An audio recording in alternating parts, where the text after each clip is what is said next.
I pozdrav svima ljudi, u ovom klipu ću vam pokazati kako da vidite koje su države imaju najbrži internet na svijetu i inače koje su brzine interneta u svijetu. Dakle, možda sam vam rekao da će ovo biti klip brzine interneta u svijetu i kod nas, ali neću im ja pričati, već ću vam pokazati kako da to vi pogledate. Dakle, kako da to uradite. Jednostavno je, veoma, odete na ovaj sajt i zapravo pokazat ću na dva sajta. To su ovaj i ovaj, ali nebitno to sad, pokazat ću vam prvo na ovom sajtu. Dakle, ovdje sa desne strane imate meni sa državama sa najbržim internetom. I kao što ovdje imate download speed, imate upload speed. Znači, kliknite na neku državu, nebitno na koju, evo kliknut ćemo na Francusku i ovdje će da se odvede i vidite koja je brzina downloada i uploada. I to je to što se tiče ovog sajta, neću puno dužim jer sam već jedan klip snimio i mnogo dugo trajao i ovo je već drugi klip koji snimam, tako da ne želim mnogo da odužim.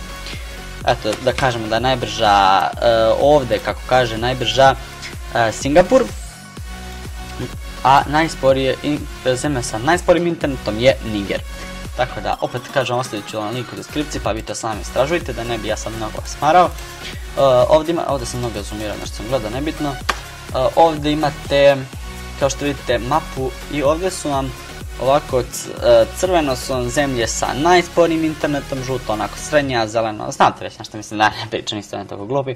Dakle, idete ovako i prilazite državama i gledate koje su brzine interneta. Ovo je veoma jednostavno. Sad ovdje ima onako brzina interneta, nema download i upload speed, nego inače brzina interneta. Kao što vidite, ovdje je najbrža definitivno Južna Koreja, dok je tamo bio Singapur, ali tamo Južna Koreja zauzima negdje 17. 16. mjesto, nisam siguran tačno koja, ali tuda negdje. Dakle, ovdje je Južna Koreja najbrža i ja mislim da inače Južna Koreja najbrža, dakle da je ovaj sajt malo tačniji, ali za neke države ovaj tačniji, za neke onaj tačniji, tako da vi sami istražite gdje će vam biti malo preciznije. Oba linka ću vam ostaviti u deskripciji, tako da nemate tih problema. Ovdje je Švedska, kao što znate, evo, da skrenemo malo s teme, PewDiePie i Švedske, tako da upload speed je veoma dobar, tako da PewDiePie zato kači tako često klipu u dobrom kvalitetu, jer ima brz upload speed. Dobro, sad ajde na brzinu prođemo kroz Balkan. Dakle, na Balkanu, dobro, ajde pogledat ćemo ovdje malo bolje, sad ovdje vidim na Balkanu su, kao što vidite, Srbija ima 12 MB download i 2 MB upload.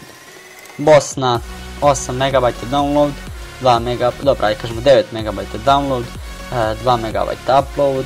Evo, Hrvatska 10 MB download, upload 3,65. Dobro, aj sad neću čitati, nebitno. Dakle, ostavit ćemo link ovih sajtova da pogledate, jednostavno ne želim da vas maram s ovim, jer mislim da će vam biti interesantnije da sami ovo istražite. Tako da to bi bilo to, ljudi moji, što se tiče ovog klipa. Hvala što ste pogledali, nadam se da se video.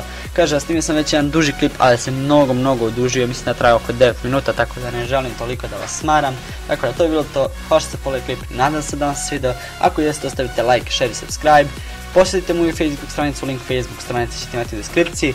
Tako da, to je bilo to i vidimo se u sljedećem klipu. Ćao!